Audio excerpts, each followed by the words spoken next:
Peter Pettigrew's prisoner ******* Peter Pettigrew's prisoner by Nelson S. Bond. Pettigrew captured a strange prisoner, one whose methods of sabotage were unique.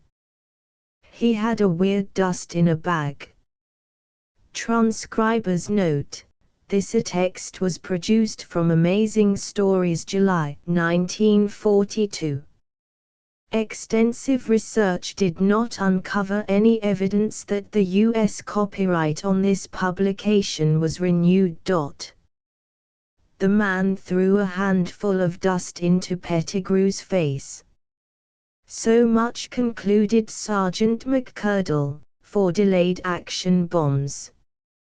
Now, as to incendiaries, Mr. Pettigrew. Halt, you cowardly cur! Rasped Peter Pettigrew to the sinister figure creeping from a dark covert of his imagination. Advance and give the countersign. What? You don't know it? I thought not. Then take that, you dirty Nazi spy, you. And that, and that, and that. Mr. Pettigrew. The daydream of Peter Pettigrew, student air warden, popped like a penny balloon. He started from his bench, pale eyes blinking bewilderedly. The enemy agent had disappeared. This was no blacked-out and vital defense zone, no strategically important military objective, but the warm, bright, all too familiar lecture room of the city armory. All about him, giggling at his confusion, sat his fellow students, more than 80 strong. Glaring at him wrathfully was the regular army non-com assigned to training this volunteer brigade. Well, Mr. Pettigrew, repeated Sergeant McCurdle in acid tones, if you've quite finished your little nap. Why yes, sir, gulped Peter Pettigrew apologetically. I'm sorry, sir. I must have dozed off. In the army, growled McCurdle ominously, soldiers who doze off wake up in the clink. I'd like to see you, but never mind that now. Before you were so rudely awakened, Mr. Pettigrew, we were discussing bomb defense. Now, suppose you tell us the proper way of handling an incendiary bomb. Let's assume you are guarding a wooden warehouse filled with highly inflammable military stores. An incendiary shell scores a direct hit, concussion knocks you out momentarily. When you come to, you learn that the bomb has exploded and is scattering gouts of flame around the building. What do you do? I run to the water hose, said Peter, and turn the nozzle to fine spray. The water system is broken, said Sergeant McCurdle helpfully. Saboteurs have slashed the hose to ribbons. Then I get buckets and sand, and, fifth columnists challenged McCurdle, have mixed gunpowder into the sand. Oh, said Peter Pettigrew bleakly. They have. In that case, I call the fire department, send out a general alarm, and attempt to fight a delaying action until help gets there. With chemicals, perhaps, or, the fire extinguishers, howled McCurdle gleefully, have been diluted with soda pop. The alarm siren was stolen by quislings. The telephone wires are cut. The force of the explosion broke the windows, and wind is fanning the blaze. The floor is scorching beneath your feet. The walls are ablaze, tongues of flame are licking at precious boxes of material. Think, Mr. Pettigrew. Think hard. Many lives and much valuable property depend on your prompt action. What do you do? What is the first thing your hand must seek? The room was warm, but a cold perspiration moistened Peter Pettigrew's brow. His eyes roved, his collar strangled him. His tongue was a wad of cotton. Why, he muttered feverishly. Wrong. Sergeant McCurdle seized the word, worried it as a terrier worries a rubber bone. Never wire. Wire is the last thing you should touch, Pettigrew. Under conditions such as those described, wire would be melting hot. It would burn the flesh off your bones. No, he stared at the smaller man disdainfully. No, Mr. Pettigrew, I fear you would be of no use in an emergency of this nature. As a matter of fact, I don't think you belong in this group. Some men, Pettigrew, simply don't fit. You seem to be one of them. Why don't you drop out? Turn in your uniform and enter some other branch of civilian service. Canteen work, for instance, or knitting sweaters. Someone behind Peter Pettigrew tittered, and someone else muttered, "That's right. If a man can't do a man's work he ought to." Peter's lower lip trembled, and the stalwart figure of Sergeant McCurdle danced before his eyes. He shook his head doggedly. But I like this work, Sergeant. I want to be an air raid warden." McCurdle's shrug was eloquent. Well, it's Uncle Sam's headache. If you persist in wasting the government's time and money, I can't prevent it. To the others he said, "That's all for tonight, folks. We're having a practice blackout at midnight, remember. Citywide. Every warden must be at his post by then. You all know where your locations are. All right, hop to M. A. What? Oh, you again, Pettigrew. Well, what do you want now? Excuse me, sir, said Peter meekly, but what was my mistake? What was the first thing I should have done? Done, thundered Sergeant McCurdle. Why, any fool knows you should have, his brows furrowed, then cleared miraculously. Don't try to make me do your thinking for you, Pettigrew. That's your assignment, not mine. Think it out. And see that you've arrived at the correct answer by our next meeting. All right, class dismissed. No hose, said Peter Pettigrew to himself, no sand or siren or telephone. Fire spreading rapidly. Warehouses filled with inflammable supplies. Oh, it's no use. McCurdle was right. I guess I'm just a misfit. The last word came out mzzglmmp, punctuated, as it was, by something suspiciously akin to a sigh, or a sob. There is an estimated total of 260,000 volunteer air raid wardens now training for civilian defense duty in the United States.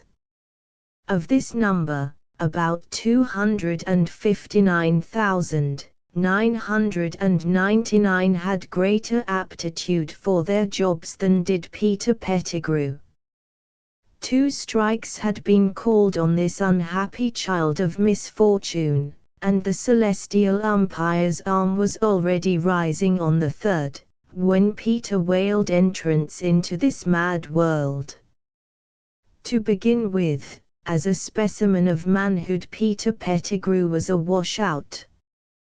Padded shoulders helped conceal his spindling frame, and built-up heels added a futile inch to his diminutive stature, but no aids, mechanical or sartorial, could ever remove the anemic pallor from his complexion, lend distinction to an unruly fuzz of taffy-colored hair, or cleanse his eyes of the pathetic wistfulness which mirrored his personality. Peter's physical counterpart was the photo labeled before in the "Be Strong Like Me" ads. Moreover, Peter was shy. Terribly, horribly, inconceivably shy of everything and anything that walked, swam, or flew on, under, or above the surface of the earth. He gulped when he talked, and never raised his voice to a degree louder than a timid bleat. Strangers frightened him, acquaintances embarrassed him, and he had no friends. He turned every hue of the rainbow when so much as noticed by members of the fair sex, and ate always in cafeterias in order to avoid the dread task of ordering from a waitress. His position in life was just what you might expect. He was the smallest imaginable cog in an organization so huge that to all save his immediate clerical companions he was but another name on the payroll. He earned enough to live and eat and visit a theater once a week and support a second cousin in Oregon whom he had never seen in his life, but whose demanding letters threw him into a perfect frenzy of obligation. He dressed soberly, let subway guards shove him around without protest, and permitted himself nothing more highly intoxicant than an occasional Dr. Zipper. Thus Peter Pettigrew. Or thus, to be more accurate, the Peter Pettigrew who slipped his brief and unobtrusive way before the public eye. But, there was another Peter Pettigrew.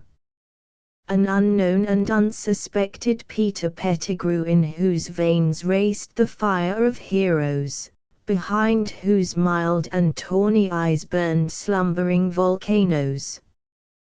This was the man, the laughing, taunting, daring champion of derring-do, whom Peter dreamed himself to be.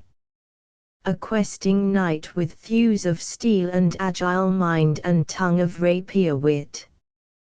This was the man whom Peter was when, in dead of night, his meager body tossing restlessly on bunchy kapok, his untrammelled soul rode the magic highways of dream world in search of dark adventure.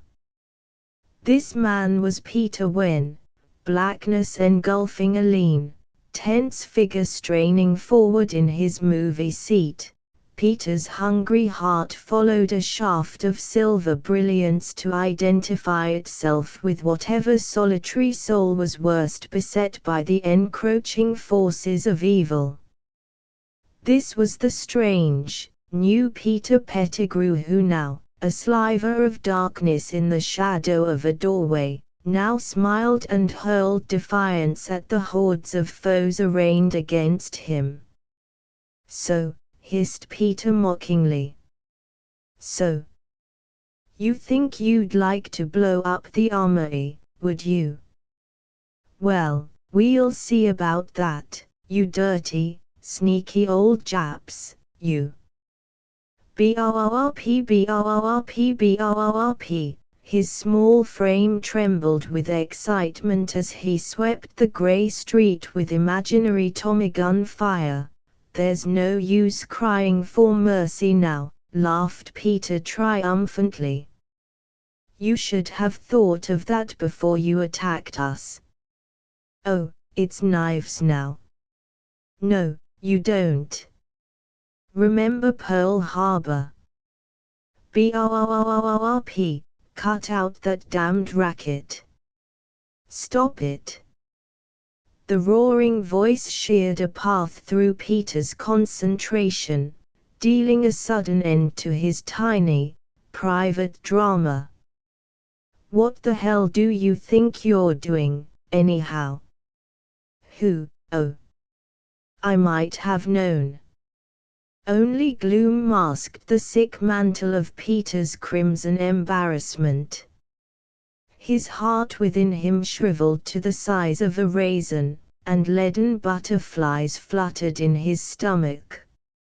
Hello, Sergeant McCurdle, he ventured weakly. The army man, more fiercely militant than ever, with his Colt .44 an ugly lump at his thigh, his gas mask over his shoulder, glared at the little volunteer malevolently. What in blazes is the meaning of all this noise and confusion, Pettigrew? Don't you know? I was just pretending, sir, writhed Peter. Pretending what? Pretending to be a steam calliope or something. Anyhow, Pettigrew, a sudden thought struck the non-com. He scowled at his wristwatch. It's 2 minutes before 12. Why are you still snooping around the armory? Why aren't you at your post? Began Peter. Never mind, interrupted McCurdle. Never mind the alibis, Pettigrew. Disobedience of orders in an emergency, that's enough for me. You can turn in your uniform now. And goodbye, Mr. Pettigrew. But, faltered Peter. And appended Sergeant McCurdle, good riddance. But this is my post, Sergeant, wailed Peter. I was assigned to guard this sector during the trial blackout. Why, you what? This time it was McCurdle whose voice cracked on a dismal note. I was assigned to guard this sector, sir, don't repeat, Pettigrew. The baffled Topkick gave vent to a groan. I heard you the first time. You. On duty at this post. Of all the muddle-headed assignments, damn it, man, this armory is one of the most vital military objectives in the whole city. It is, piped Peter with sudden eagerness. Perhaps the most important. Pettigrew, do you know the entire basement of this building is filled with gunpowder and dynamite? Enough to blow the surrounding neighborhood to kingdom come. And within 3 city blocks of here stand the City Hall, the Federal Building, 2 factories engaged in war armaments production, and a Marine barracks. There are, gulped Peter with less eagerness.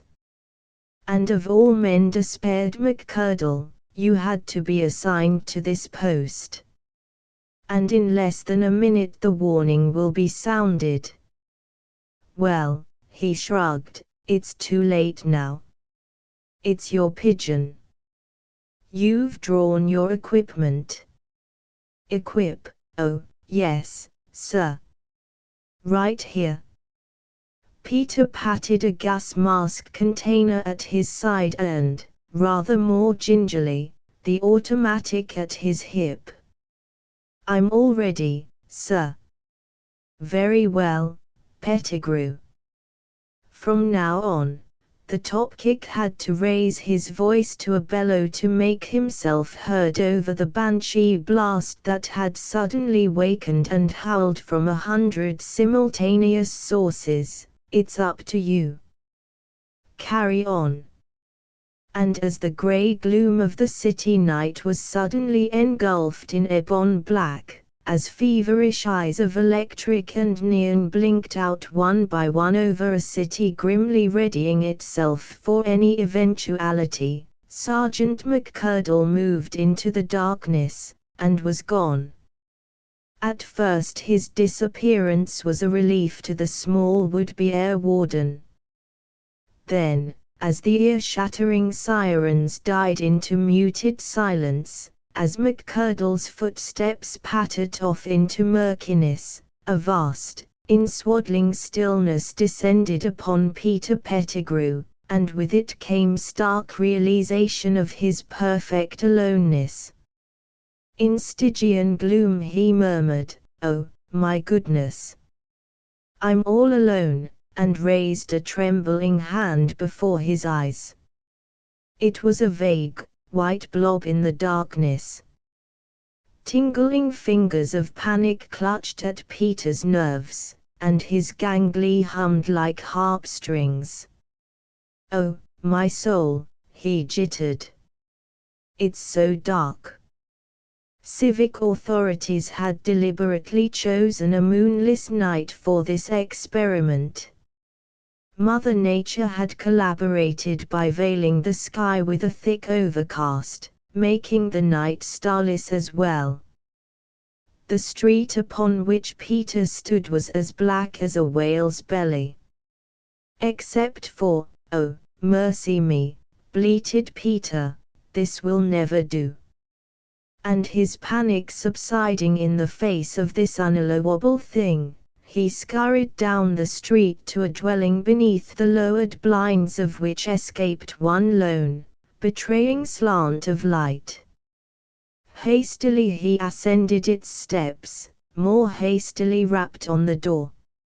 "Lights out," he cried. "Air alert." Lights. The door flew open suddenly, hurling a blazing flood of forbidden illumination into Peter's eyes.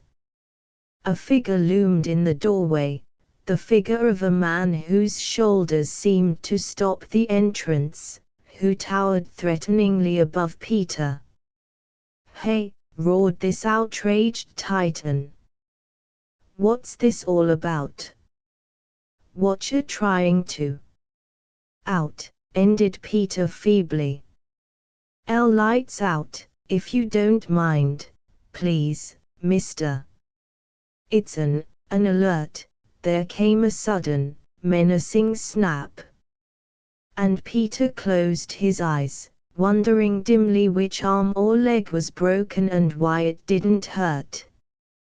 Then stunningly, "Sure, Warden," came a husky whisper.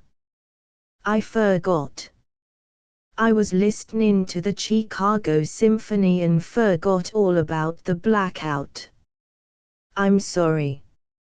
And Peter opened his eyes to discover that the house was in jet blackness, and the big man was softly shutting the door. He turned and stumbled down the steps. But where he had been nervous before, he was now aflame with a strange and new sensation. A wild, heady sensation, the intoxication of power. For the first time in his mousy life, Peter Pettigrew had issued an order. And that order had been obeyed. Self-confidence, a feeling so rare in his past as to have been non-existent, swept through him like a hot torrent. His head lifted proudly, he trod on fluffy clouds. He drew a long, tremulous breath. "Warden," he murmured happily. "Warden Pettigrew." Then, as if something within him had been long waiting this moment, there came to pass the rebirth of Peter Pettigrew. The old Peter died, and occupant of his body was the cool, cagey, daring and resourceful Peter with thews of steel and heart of flame. And the renascent Peter, viewing this situation, was not satisfied. "Too dark," decided the new Peter. Too dangerously dark. They might try something. I ought to have cat's eyes. Now, let me see. Ah, I have it.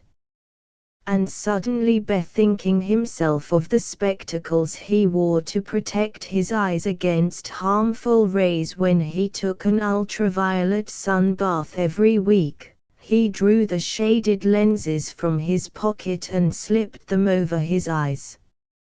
It did not matter that the glasses, speaking from a purely physical standpoint, could not conceivably strengthen Peter's vision. He thought they did, and that is what really counts. Great is the influence of mind over matter.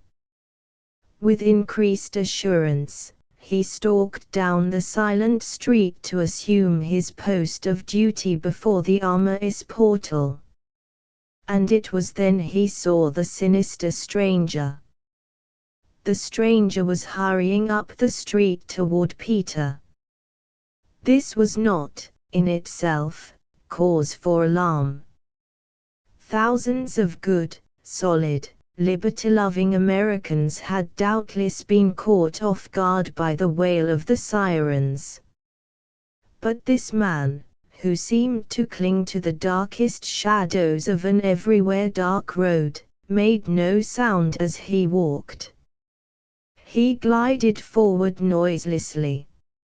Moreover, his diminutive but chunky frame bent beneath the burden of a heavy gunny sack that might have contained, what? Wondered Peter Pettigrew.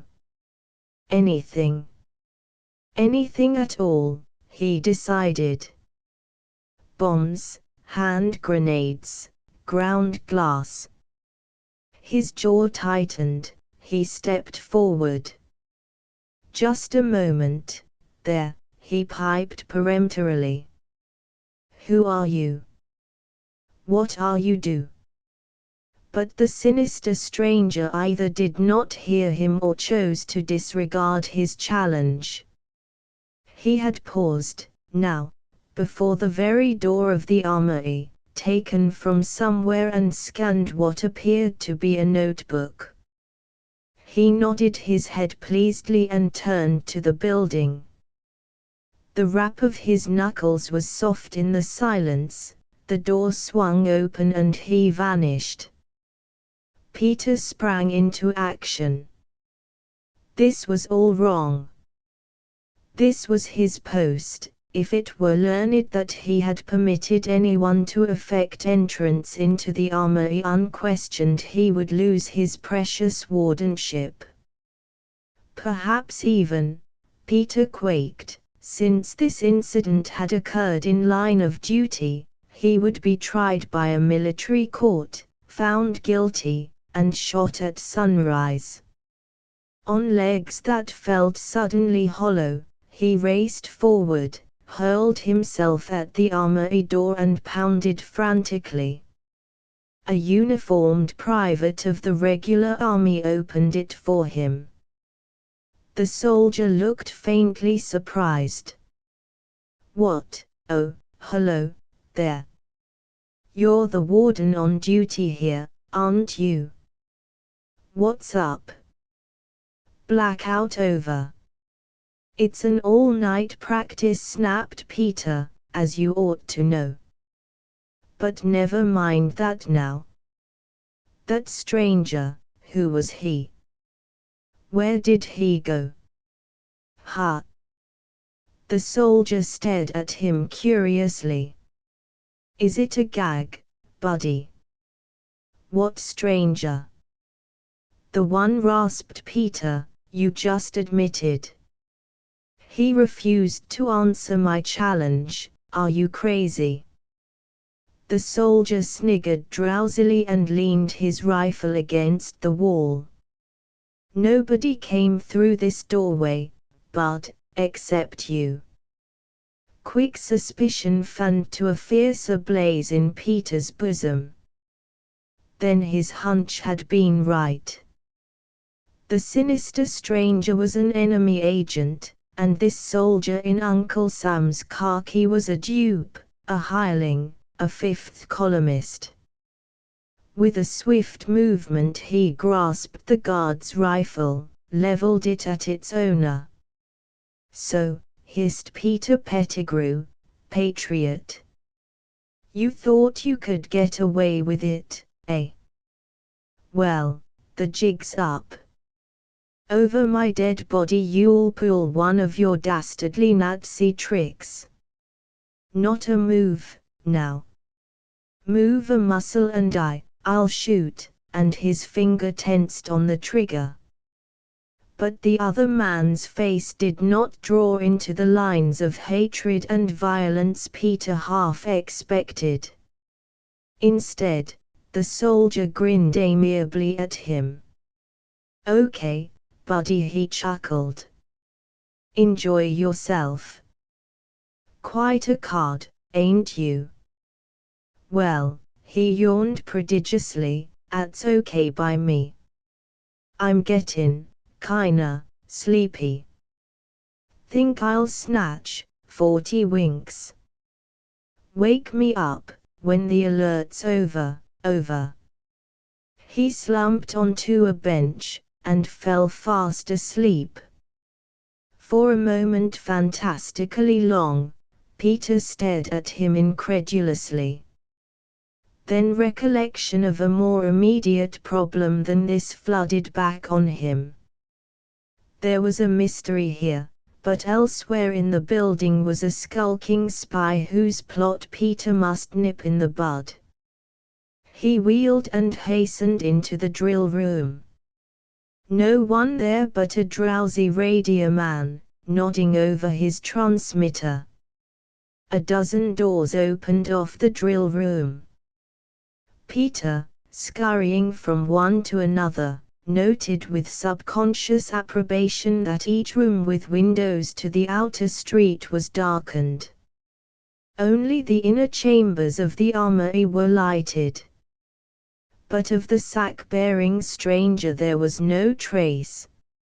Room after room was deserted, save for here a detail of slumbering reserves, there an intelligence officer cat-napping at his desk. This latter raised his head when Peter roused him, repeated muzzily, "Huser. Lil man with a bag. Ah. DINCM," and went back to sleep. Peter wasted no more time upstairs. The basement was out of bounds for all civilians and, indeed, for all soldiers save those specifically assigned to guard it, but this was no time to adhere to normal regulations. Peter raced toward the storerooms, and was just in time to see, as he found the top of the staircase, a tableau on the landing below that forever justified his fears. The little man was there. He was tiptoeing silently toward the unsuspecting back of a guard assigned to watch the stores. As he crept he fumbled at the mouth of his gunny sack and, remarkable verity Peter could scarcely believe, he was humming a soft tune. Peter knew what he should do. He should shout aloud to warn the soldier. But when he opened his mouth it felt as if he had swallowed a throat full of warm glue. His lips were a pair of adhesive plasters muting a larynx frozen with terror. The best he could manage was a tiny, whimpering bleat. It was not enough. The soldier, as though warned by some belated, intuitive sense, whirled just as the interloper gained his side. But his eyes never recognized peril, for at that instant the little man's hand flew from the bag, hurling something squarely into the guard's face. And the soldier dropped his rifle, yawned noisily, rubbed his eyes with clenched fists, staggered to a seat, and fell fast asleep at his post. In that moment, Peter Pettigrew understood all. Now he knew why the guard at the outer gate had not stopped, had not even remembered, the stranger. He knew, too, why every defender of this building save himself was lost in dreamland. The stranger's bag was filled with a new and dreadful weapon. A powder with the power of drugging victims into heavy slumber. Anesthesia. But if that were so, it was useless to pursue the little man who now, having glanced once again into his notebook, a leaflet of instructions, no doubt, was moving stealthily down the corridor. One whiff of the substance and he, like the others, would, but, no, squealed Peter Pettigrew. For a thought had struck him with swift, encouraging force. Over his right shoulder was slung that which made him invulnerable to the spy's treacherous weapon. His gas mask. To think, with this reborn Peter, was to act. In an instant he had whipped the mask from its sack and snuggled it about his face. Sucking filtered air through its cobbled-like mouthpiece lent the final touch of isolation from worldliness, a process begun with the donning of the tinted spectacles. But protected, now, from fumes and glooms alike, hand resting on the comforting grip of his automatic, Peter crept down the staircase. The door through which the stranger had vanished was labeled Powder Room, Danger, in bold scarlet. As Peter drew nearer this door he was astonished to hear a faint muttering. Peering cautiously around the doorjamb he discovered this was the stranger murmuring petulantly to himself as he scowled at his little book. "It says," frowned the stocky man, "3 more. But where in the name of Hypnos are they? There's no one else in here. Another infernal mix-up in the ODD, that's what. I wish they'd get things straightened out." Then Peter moved. Whipping his automatic out of its holster, he burst into the ammunition-packed room, shouting a wild and, he hoped, stern command. "Hands up," he cried. "Surrender in the name of the, stick 'em up. I've got you." The little man whirled, startled. But surprisingly, his lips cracked in a grin, and his voice was pleased. "Oh, there you are," he said. "I was worrying about you. The others coming along soon? Well, nighty-night." And with a movement so swift, so deft, that no human eye could follow it, his hand dipped into the sack, grasped a handful of the slumber-producing dust, and flung it squarely into Peter's face. For a moment, sheer shock immobilized Peter. He had expected cringing capitulation, he had met defiance, instead. It is a different matter to dream of slaughtering hundreds of charging enemies than to pull the trigger on one small antagonist armed with only a gunny sack. So Peter did nothing. But the saboteur did an amazing thing. He penciled a check mark in his little notebook. Then, quietly crooning a tune that sounded astonishingly like a lullaby, he shouldered his bag and started from the room. Peter roused. His piping voice rang clarion clear in the echoing chamber. "Oh, no you don't. Stand still, you. Drop that bag and lift your hands or I'll. and he got what he wanted. The visitor did drop the bag. But his clutch was not nerveless from fright so much as from surprise. A look of blank incredulity widened his eyes, and his jaw dropped slack as he gasped, You're still awake." "You bet your boots I'm awake," declared Peter boldly. "You didn't think you'd get me with that stuff, you, gulped the little man. "You see me." "See you? Of course I see you.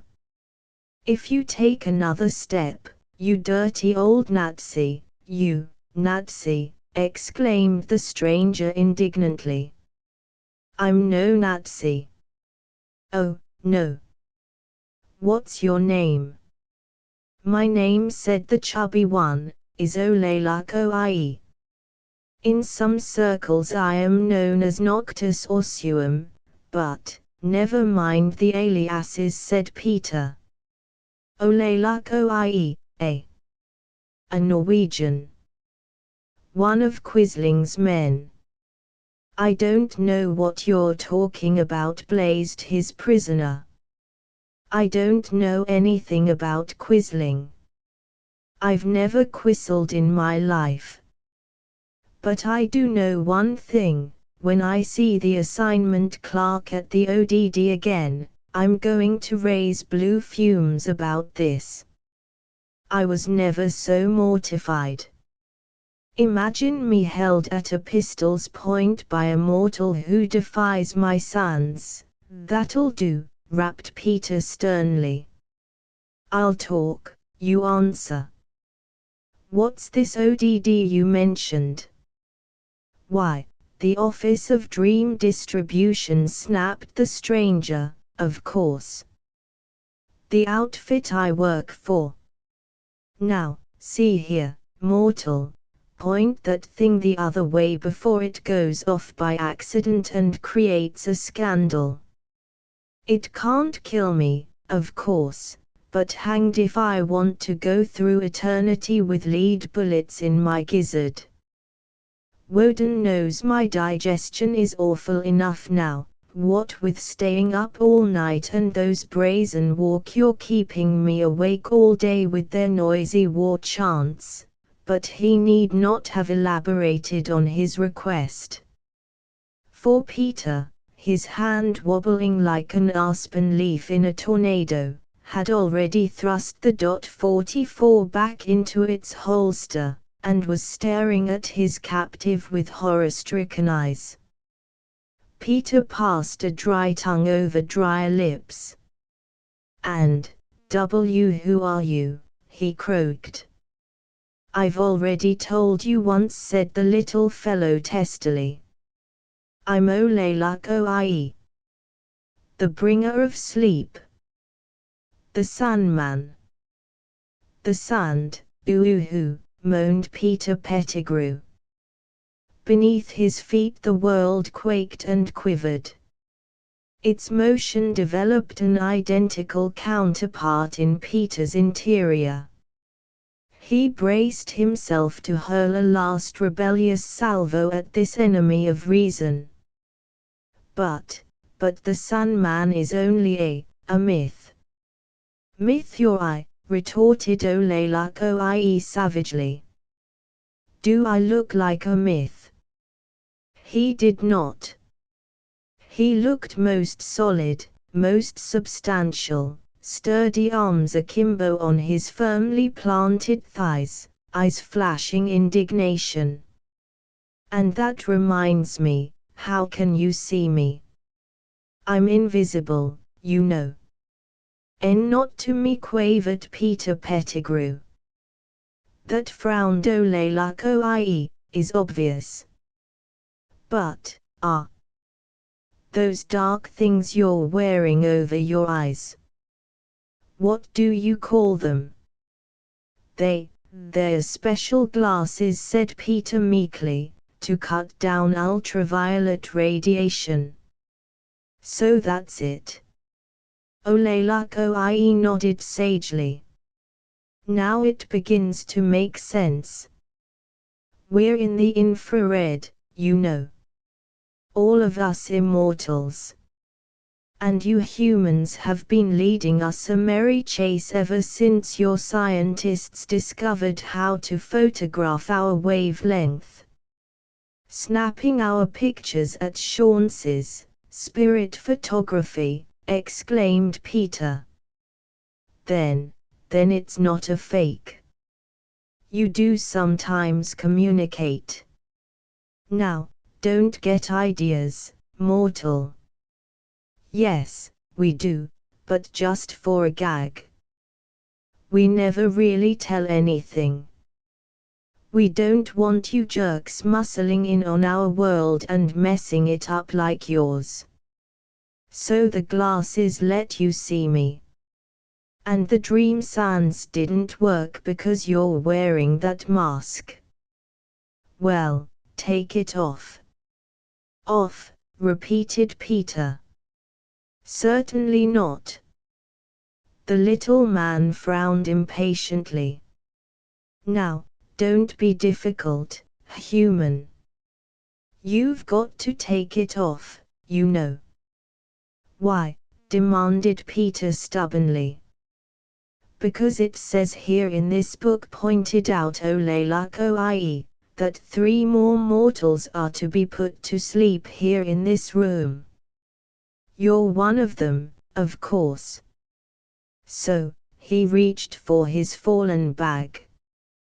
But a sudden thought flashed through Peter's brain with the brilliance of a comet.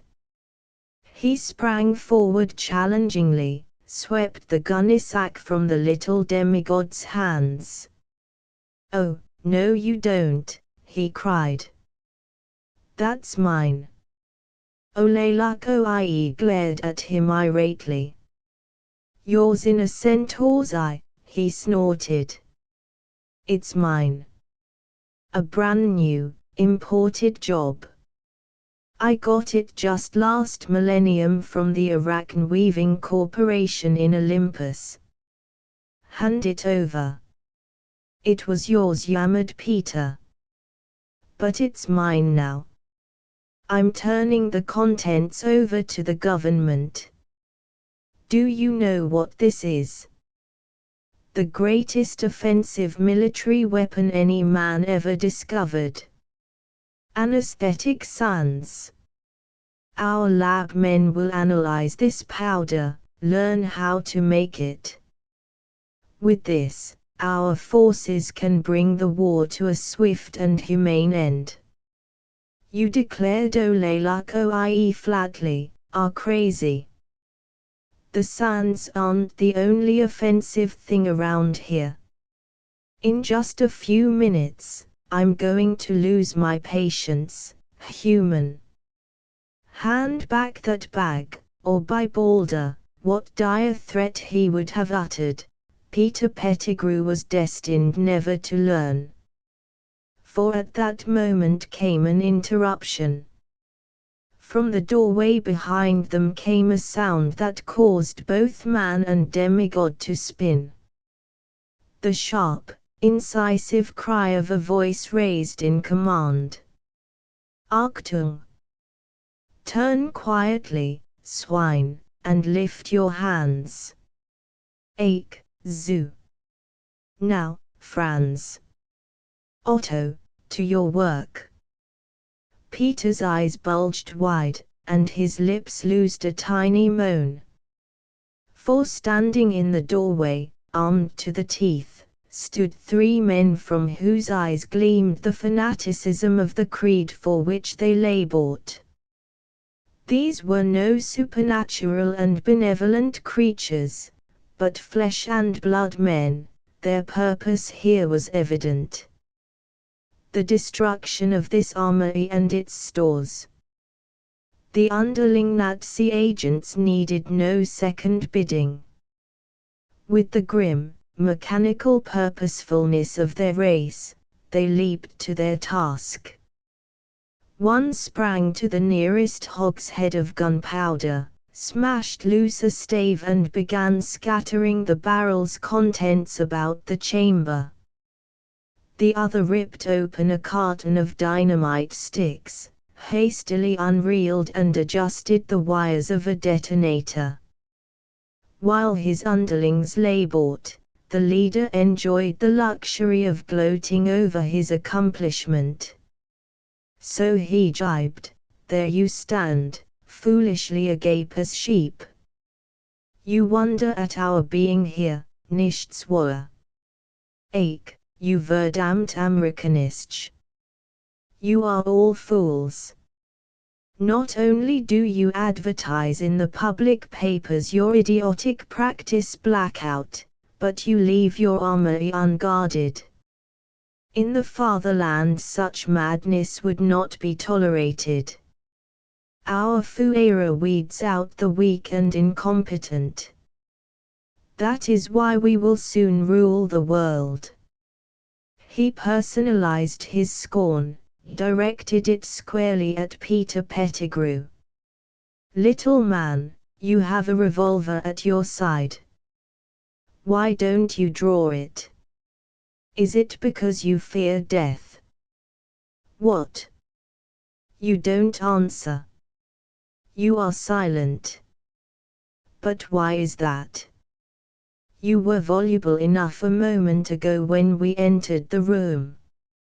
Standing here alone in an empty chamber, chattering to yourself like an insane ape, alone." The word wrenched itself unbidden from Peter's lips. Like a blinding flash of light, the truth hit him. Of course. The saboteurs wore no ultraviolet glasses. They saw no Ole Luck Oie standing and watching this typically human drama with detached disinterest. Peter gulped. Oh, yes. Alone. I was just, "Come closer, little man," taunted the Nazi captain. "I would pinch your scrawny arm to test if you are a man or a mouse. Stop. What are you leaning over for?" My shoelace," faltered Peter. It came untied, but his heart gave a tremendous leap. For now he knew that the Sun Man's bag, too, was invisible to the enemy. And that bag of dream dust was now secure within his hands.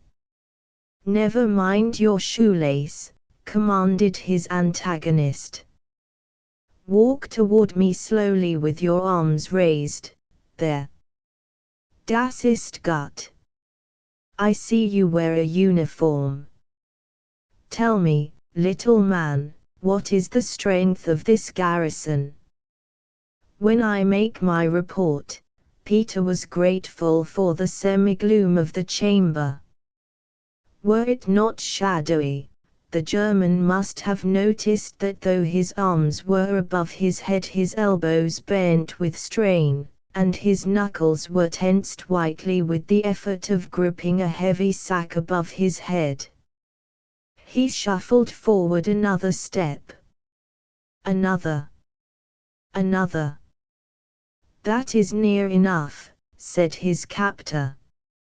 "Franz, you are nearly finished. You too, Otto. Gut. Light the fuses. In a moment we shall go. Well, little man, speak. Will you answer and be allowed to flee with us, or will you hold your silence and die here?" What is it you wanted to know?" bleated Peter Pettigrew, desperately stalling for time. He was almost within arm's reach of his foeman now. Another step. "The strength of this garrison. Yes, I know you call it a civilian defense post, but that is dirty, democratic propaganda. Tell me the truth. How strong are your forces? And then, Peter acted. This strong, he cried in a voice of shocking thunder. And with the full force of his meager frame, supplemented by the unleashed vigor of his righteous wrath, he brought the sack down heavily on the Naz's head. The German cried out once, thickly, then collapsed. The bag split. A cloud of milky grey powder spumed into the air, flew, spread, eddied into every nook and cranny. Franz and Otto had barely time to turn before it clogged their nostrils, felling them in their tracks like stricken steers. A stifling sensation gripped Peter Pettigrew by the throat.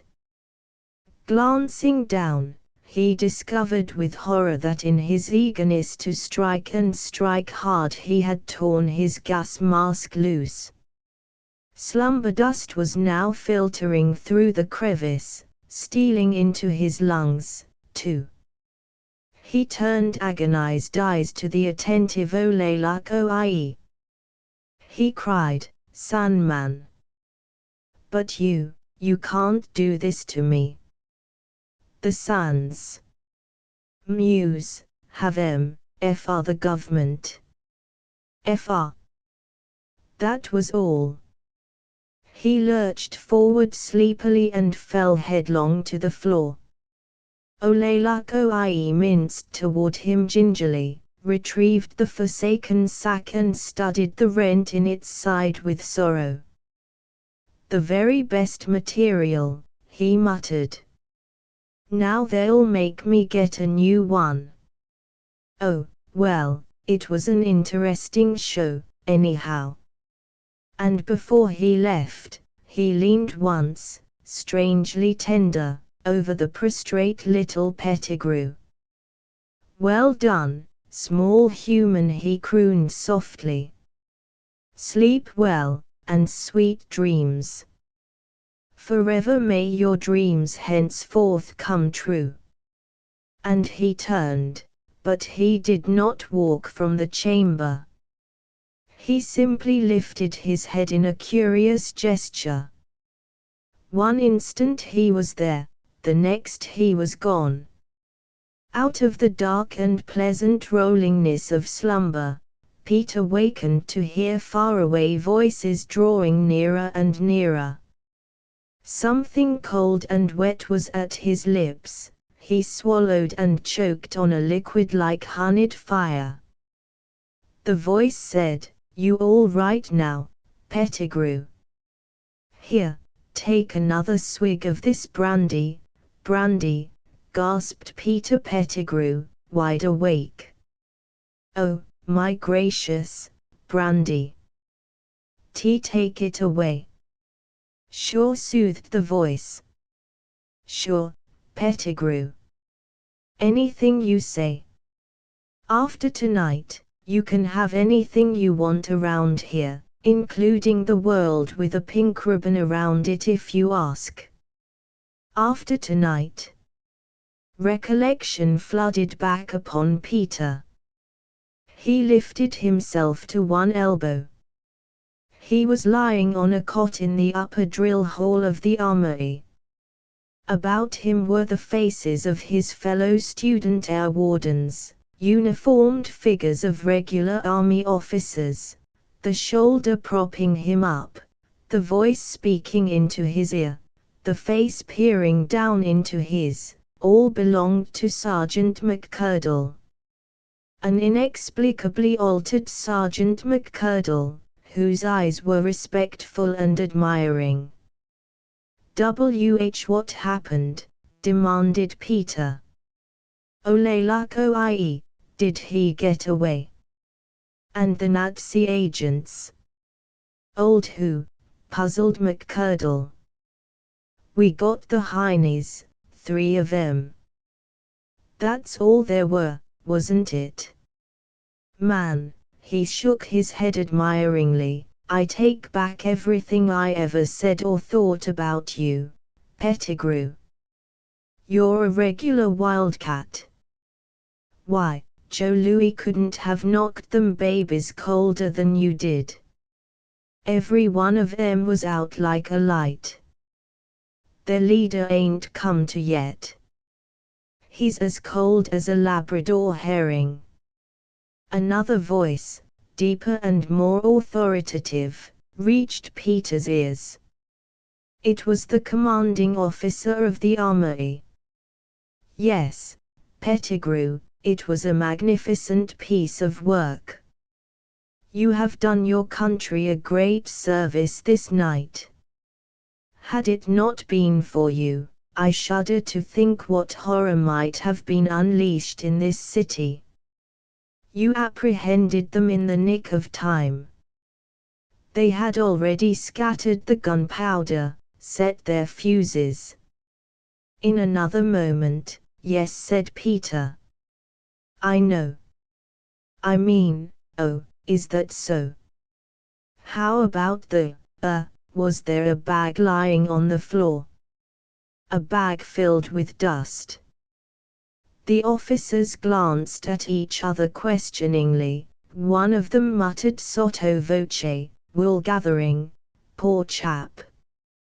And no wonder. After what he's been through, the commandant ignored the query. He said, so I am sending a recommendation to the President, Pettigrew, that you receive a congressional medal. Moreover, if you should ever decide to enter the service of your country as a full-fledged militiaman, I should be proud, sir, proud to have you as a member of my company.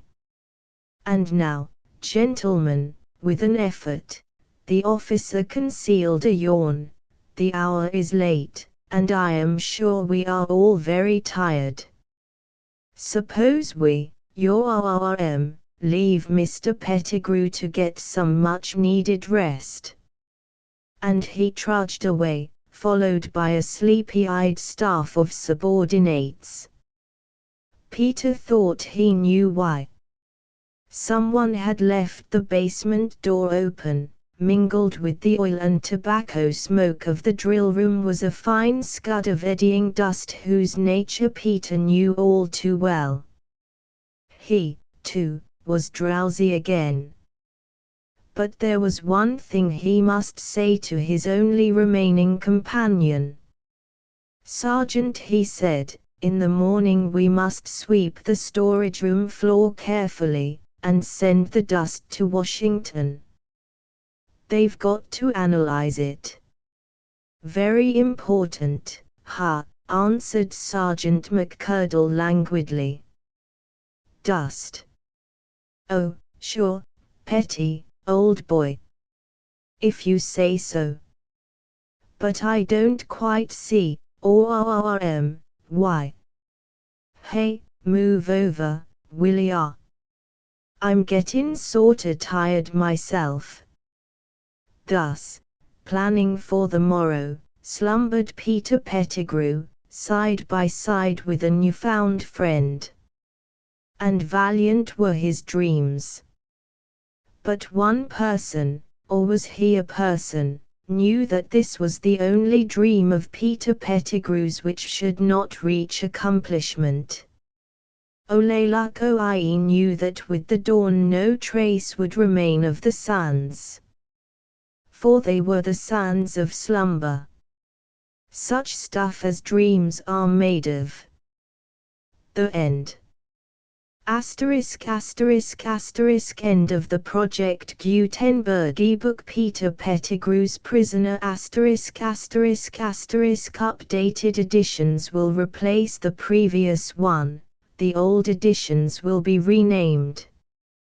Creating the works from print editions not protected by U.S. copyright law means that no one owns a United States copyright in these works, so the Foundation, and you, can copy and distribute it in the United States without permission and without paying copyright royalties. Special rules. set forth in the general terms of use part of this license, apply to copying and distributing Project Gutenberg trademark symbol electronic works to protect the Project Gutenberg trademark symbol concept and trademark. Project Gutenberg is a registered trademark, and may not be used if you charge for an ebook, except by following the terms of the trademark license, including paying royalties for use of the Project Gutenberg trademark. If you do not charge anything for copies of this ebook, complying with the trademark license is very easy. You may use this ebook for nearly any purpose, such as creation of derivative works, reports, performances and research. Project Gutenberg ebooks may be modified and printed and given away. You may do practically anything in the United States with ebooks not protected by U.S. copyright law. Redistribution is subject to the trademark license, especially commercial redistribution.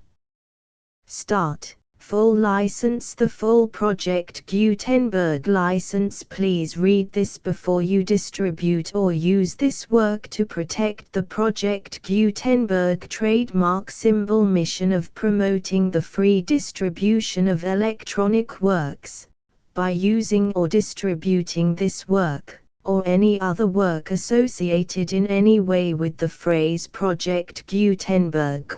You agree to comply with all the terms of the full Project Gutenberg trademark symbol license available with this file or online at www.gutenberg.org/license.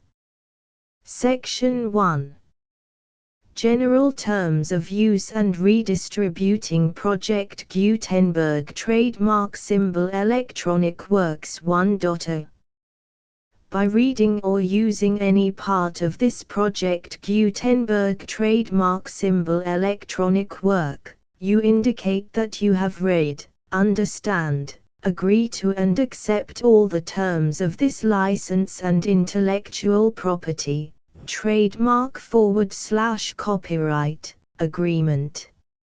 If you do not agree to abide by all the terms of this agreement, you must cease using and return or destroy all copies of Project Gutenberg trademark symbol electronic works in your possession.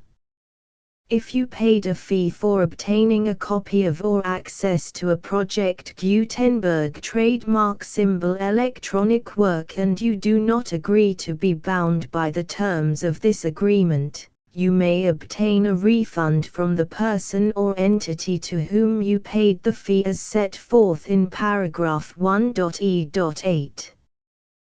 1.b. Project Gutenberg is a registered trademark. It may only be used on or associated in any way with an electronic work by people who agree to be bound by the terms of this agreement. There are a few things that you can do with most Project Gutenberg trademark symbol electronic works even without complying with the full terms of this agreement. See paragraph 1.c below. There are a lot of things you can do with Project Gutenberg trademark symbol electronic works if you follow the terms of this agreement and help preserve free future access to Project Gutenberg trademark symbol electronic works. See paragraph 1.e below. 1.c. The Project Gutenberg Literary Archive Foundation, the Foundation or PGLAF, owns a compilation copyright in the collection of Project Gutenberg trademark symbol electronic works. Nearly all the individual works in the collection are in the public domain in the United States. If an individual work is unprotected by copyright law in the United States and you are located in the United States, We do not claim a right to prevent you from copying, distributing, performing, displaying or creating derivative works based on the work as long as all references to Project Gutenberg are removed. Of course, we hope that you will support the Project Gutenberg trademark symbol mission of promoting free access to electronic works by freely sharing Project Gutenberg trademark symbol works in compliance with the terms of this agreement for keeping the Project Gutenberg trademark symbol name associated with the work. You can easily comply with the terms of this agreement by keeping this work in the same format with its attached full Project Gutenberg trademark symbol license when you share it without charge with others. 1.d. The copyright laws of the place where you are located also govern what you can do with this work. Copyright laws in most countries are in a constant state of change. If you are outside the United States, check the laws of your country in addition to the terms of this agreement before downloading, copying, displaying, performing, distributing or creating derivative works based on this work or any other Project Gutenberg trademark symbol work. The Foundation makes no representations concerning the copyright status of any work in any country other than the United States. 1.e. Unless you have removed all references to Project Gutenberg, 1.e.1. The following sentence, with active links to, or other immediate access to, the full Project Gutenberg trademark symbol license must appear prominently whenever any copy of a Project Gutenberg trademark symbol work, any work on which the phrase Project Gutenberg appears, or with which the phrase Project Gutenberg is associated, is accessed, displayed, performed, viewed, copied or distributed. This ebook is for the use of anyone anywhere in the United States and most other parts of the world at no cost and with almost no restrictions whatsoever. You may copy it, give it away or reuse it under the terms of the Project Gutenberg license included with this ebook or online at www.gutenberg.org. If you are not located in the United States, you will have to check the laws of the country where you are located before using this ebook. 1.e.2. If an individual Project Gutenberg trademark symbol electronic work is derived from texts not protected by U.S. copyright law, does not contain a notice indicating that it is posted with permission of the copyright holder, the work can be copied and distributed to anyone in the United States without paying any fees or charges. If you are redistributing or providing access to a work with the phrase Project Gutenberg associated with or appearing on the work, you must comply either with the requirements of paragraphs 1.e.1 through 1.e.7 or obtain permission for the use of the work and the Project Gutenberg trademark symbol trademark as set forth in paragraphs 1.e.8 or 1.e.9. 1.e.3. If an individual Project Gutenberg trademark symbol electronic work is posted with the permission of the copyright holder, your use and distribution must comply with both paragraphs 1.e.1 through 1.e.7 and any additional terms imposed by the copyright holder. Additional terms will be linked to the Project Gutenberg trademark symbol license for all works posted with the permission of the copyright holder found at the beginning of this work. 1.e.4. Do not unlink or detach or remove the full Project Gutenberg trademark symbol license terms from this work, or any files containing a part of this work or any other work associated with Project Gutenberg trademark symbol. 1.e.5. Do not copy, display, perform, distribute or redistribute this electronic work, or any part of this electronic work, without prominently displaying the sentence set forth in paragraph 1.e.1 with active links or immediate access to the full terms of the Project Gutenberg trademark symbol license. 1.e.6. You may convert to and distribute this work in any binary, compressed, marked up, non-proprietary or proprietary form, including any word processing or hypertext form.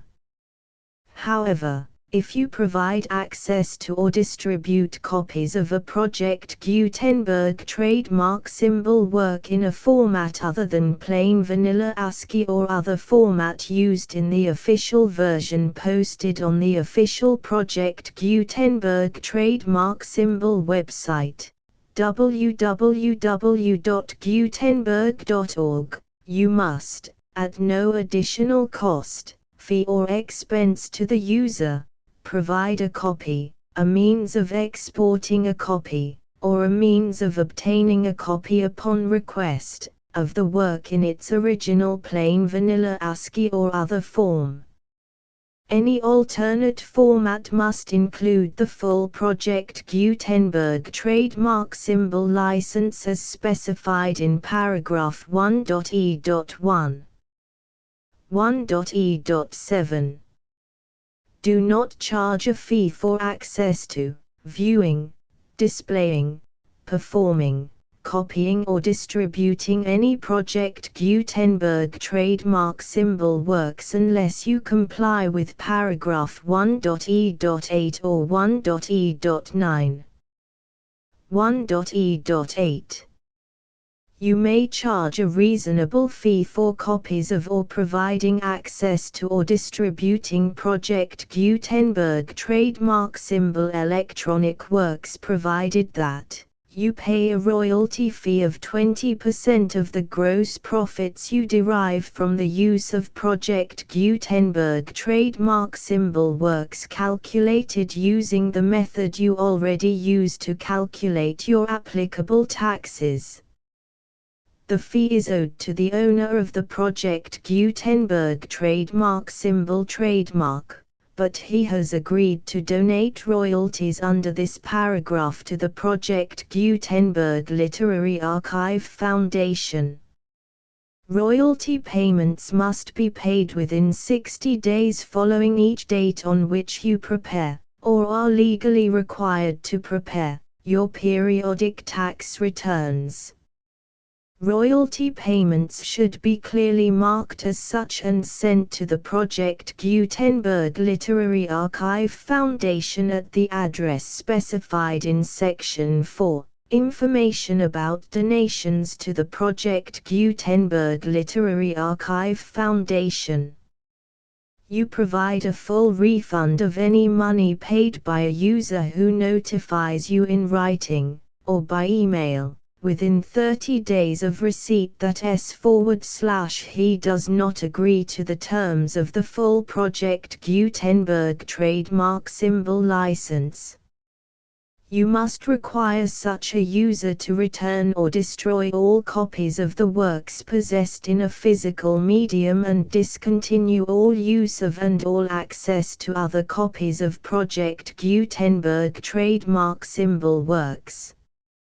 You provide, in accordance with paragraph 1.f.3, a full refund of any money paid for a work or a replacement copy, if a defect in the electronic work is discovered and reported to you within 90 days of receipt of the work. You comply with all other terms of this agreement for free distribution of Project Gutenberg trademark symbol works. 1.e.9.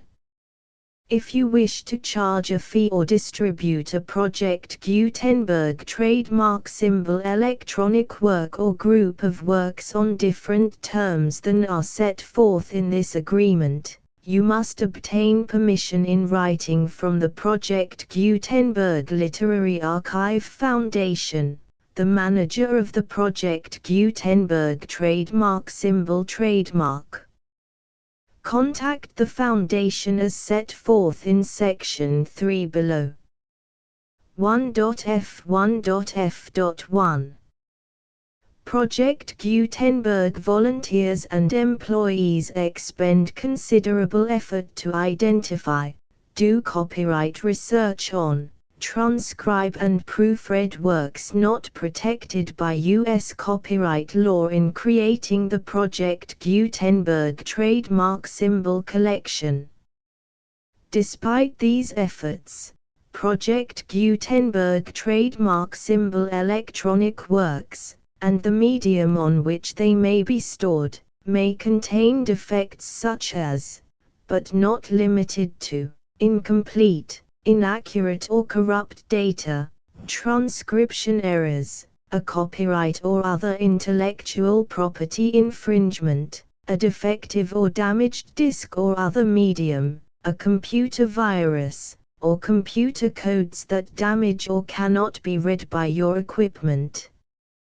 1.f.2 Limited warranty, disclaimer of damages, except for the right of replacement or refund described in paragraph 1.f.3, the Project Gutenberg Literary Archive Foundation, the owner of the Project Gutenberg trademark symbol trademark, and any other party distributing a Project Gutenberg trademark symbol electronic work under this agreement, disclaim all liability to you for damages, costs and expenses, including legal fees.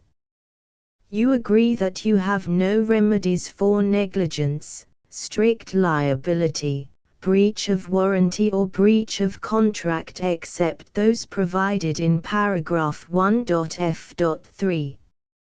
You agree that the Foundation, the trademark owner, and any distributor under this agreement will not be liable to you for actual, direct, indirect, consequential, punitive or incidental damages even if you give notice of the possibility of such damage.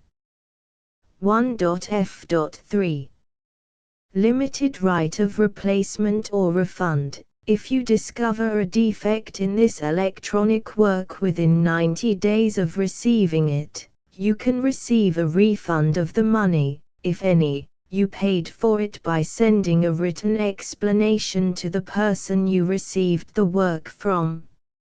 If you received the work on a physical medium, you must return the medium with your written explanation. The person or entity that provided you with the defective work may elect to provide a replacement copy in lieu of a refund. If you received the work electronically, the person or entity providing it to you may choose to give you a second opportunity to receive the work electronically in lieu of a refund. If the second copy is also defective, you may demand a refund in writing without further opportunities to fix the problem. 1.f.4 Except for the limited right of replacement or refund set forth in paragraph 1.f.3, this work is provided to you as is, with no other warranties of any kind, express or implied, including but not limited to warranties of merchantability or fitness for any purpose.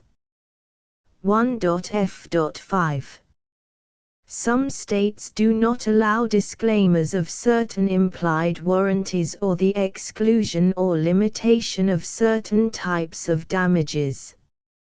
If any disclaimer or limitation set forth in this agreement violates the law of the state applicable to this agreement, the agreement shall be interpreted to make the maximum disclaimer or limitation permitted by the applicable state law.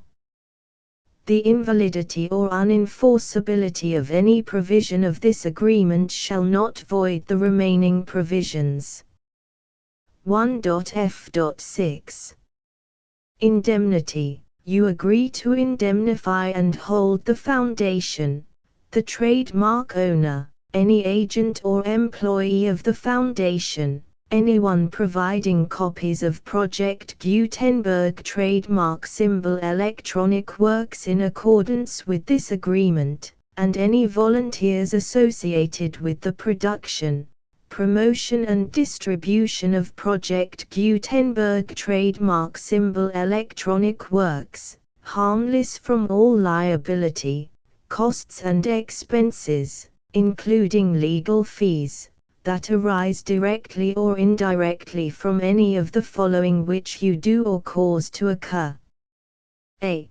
Distribution of this or any Project Gutenberg trademark symbol work. B. Alteration, modification, or additions or deletions to any Project Gutenberg trademark symbol work, and C. Any defect you cause. Section 2.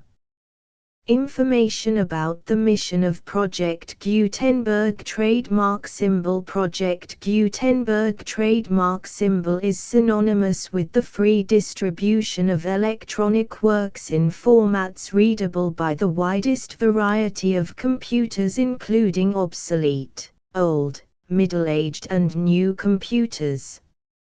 It exists because of the efforts of hundreds of volunteers and donations from people in all walks of life.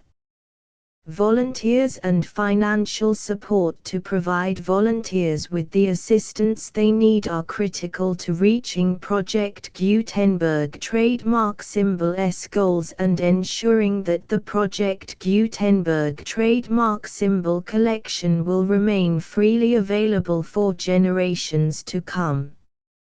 In 2001, the Project Gutenberg Literary Archive Foundation was created to provide a secure and permanent future for Project Gutenberg trademark symbol and future generations. To learn more about the Project Gutenberg Literary Archive Foundation and how your efforts and donations can help, see sections 3 and 4 and the Foundation information page at www.gutenberg.org. Section 3.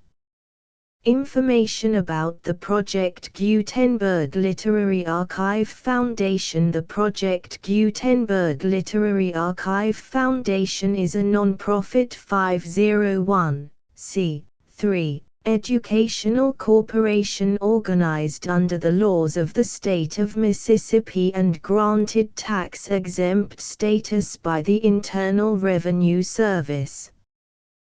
The Foundation's IN or Federal Tax Identification Number is 64-6221541.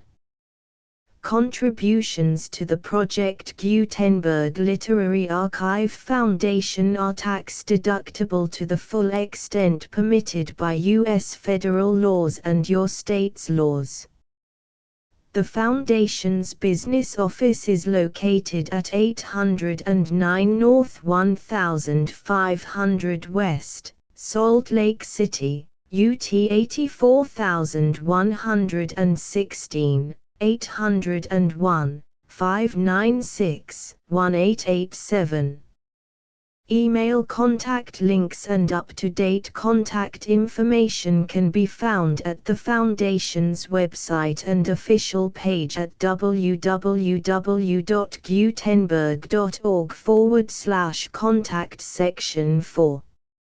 Information about donations to the Project Gutenberg Literary Archive Foundation. Project Gutenberg trademark symbol depends upon and cannot survive without widespread public support and donations to carry out its mission of increasing the number of public domain and licensed works that can be freely distributed in machine-readable form accessible by the widest array of equipment, including outdated equipment.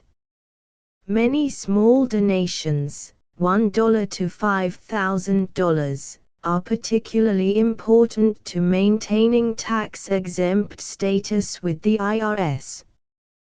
The Foundation is committed to complying with the laws regulating charities and charitable donations in all 50 states of the United States.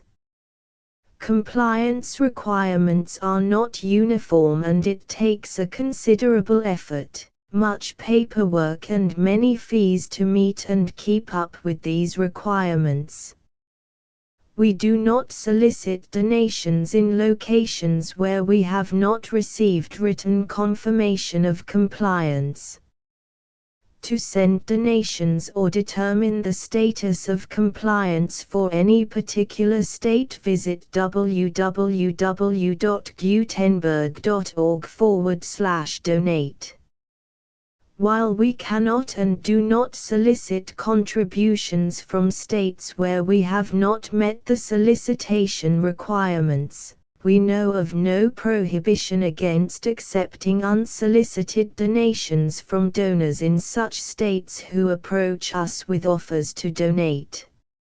International donations are gratefully accepted, but we cannot make any statements concerning tax treatment of donations received from outside the United States. U.S. laws alone swamp our small staff. Please check the Project Gutenberg web pages for current donation methods and addresses. Donations are accepted in a number of other ways, including checks, online payments and credit card donations. To donate, please visit www.gutenberg.org/donate. Section 5. General information about Project Gutenberg trademark symbol electronic works. Professor Michael S. Hart was the originator of the Project Gutenberg trademark symbol concept of a library of electronic works that could be freely shared with anyone. For 40 years, he produced and distributed Project Gutenberg trademark symbol ebooks with only a loose network of volunteer support.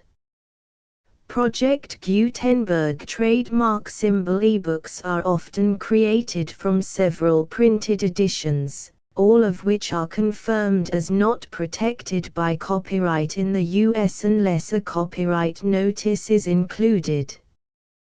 Thus, we do not necessarily keep ebooks in compliance with any particular paper edition. Most people start at our website, which has the main PG search facility, www.gutenberg.org.